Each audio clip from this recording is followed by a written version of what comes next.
Potato masala curry తయారు చేసుకోవడానికి కావలసిన పదార్థాలు: బంగాళదుంపలు, ఉల్లిపాయలు, కారం, పసుపు, పెరుగు, ఉప్పు, జీడిపప్పు, గసగసాలు, జీడిపప్పు కలిపి గ్రైండ్ చేసిన పౌడర్, గరం మసాలా పౌడర్, అల్లం వెల్లుల్లి పేస్ట్, కరివేపాకు, నూనె. గార్నిష్ కోసం క్యారెట్ ముక్కలు, టమాటా ముక్కలు, కీరా ముక్కలు, బీట్రూట్ ముక్కలు.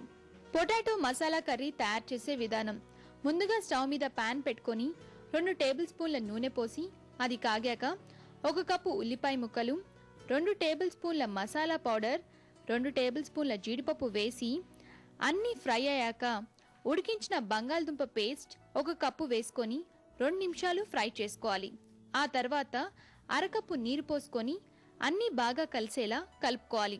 ఇప్పుడు 1/2 టేబుల్ స్పూన్ కారం, చిటికెడు పసుపు, తగినంత ఉప్పు, 1 టేబుల్ స్పూన్ అల్లం వెల్లుల్లి పేస్ట్, గసగసాలు, జీడిపప్పు కలిపి గ్రైండ్ చేసుకున్న పౌడర్ 2 టేబుల్ స్పూన్లు వేసుకొని మళ్ళీ తగినన్ని నీళ్లు పోసుకొని కలుపుతూ 2 రెమ్మల కరివేపాకు, చివరిగా 2 టేబుల్ స్పూన్ల పెరుగు వేసుకొని బాగా కలుపుకొని ఒక బౌల్లోకి తీసుకోవాలి. చివరిగా రెడీ అయిన పొటాటో మసాలా కర్రీని టమాటా ముక్కలు, క్యారెట్ ముక్కలు, కీరా ముక్కలు, బీట్రూట్ ముక్కలతో గార్నిష్ చేసుకోవాలి. అంతే, ఎంతో టేస్టీగా ఉండే పొటాటో మసాలా కర్రీ రెడీ.